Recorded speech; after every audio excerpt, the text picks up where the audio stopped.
அப்பா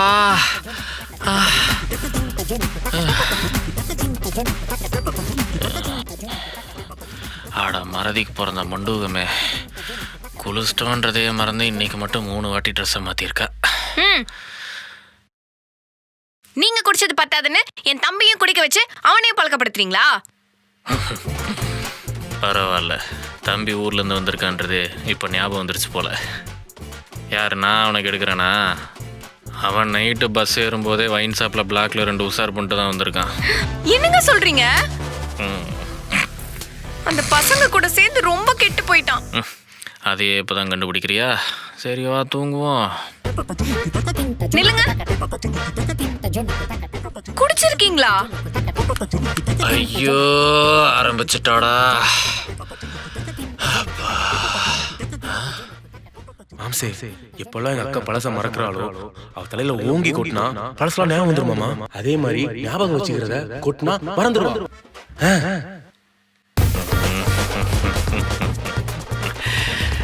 என்னடி கேட்ட? குடிச்சிருக்கீங்களான்னு கேட்டேன். ஆமாண்டி, குடிச்சிருக்கேன்டி.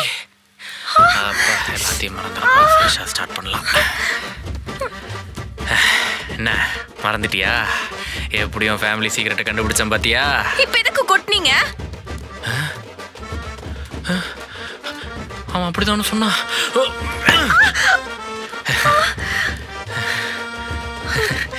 சிரிக்கிறா சிரிக்கிறா, அப்படா மறந்துட்டா. ஓ, குடிச்சிருக்கீங்களான்னு கேட்டா அடிப்பீங்களா? ஐயோ வாங்கிக்கோ வாங்கிக்கோ.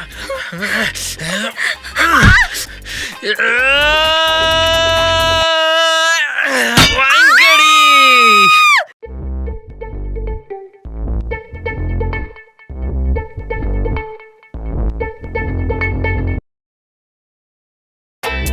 யோ மாம்சு, என்னைய பண்ணி வச்சிருக்கேங்க அக்காவை? அவன் நார்மலா இருந்து கொட்ட சொன்னா கொலை பண்ண ரேஞ்சு கொட்டி வச்சிருக்க. டேய், உன் மேல கொலகான்ல இருக்கேன், உயிரோட புதைச்சிருவேன்டா. பேசாம வந்து உட்காரு. ஐயோ, ஐடியா கொடுக்குற மூஞ்சிகளை பாரு, நல்லா சல்மான் கானோட ஏஐ வெர்ஷன் மாதிரி.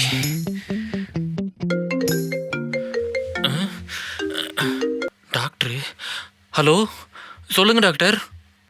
லாஸ்ட் வீக் உங்க ஒய்ஃபோட நீங்க கவுன்சிலிங் வந்திருந்தீங்கல்ல? ஆமாம், நீங்கள் கூட 1 வீக்கில் ரிப்போர்ட் தரேன்னு சொல்லியிருந்தீங்க. ஆமாம், அதை பற்றி பேசலாம் தான் கால் பண்ணேன். சொல்லுங்க டாக்டர். கிரண், நான் சொல்ல போகிற விஷயத்த கொஞ்சம் கவனமாக கேளுங்க. உங்கள் ஒய்ஃப் மெமரி லாஸ் ப்ராப்ளமில் இப்போ ஸ்டேஜ் 2ல இருக்காங்க. அதை விட ரொம்ப ரொம்ப முக்கியமான ஒரு விஷயம் இருக்கு. தப்பி தவறி கூட அவங்க தலையில சின்ன தூசி கூட விழாம பார்த்துக்கோங்க. அப்படி அடிபட்டா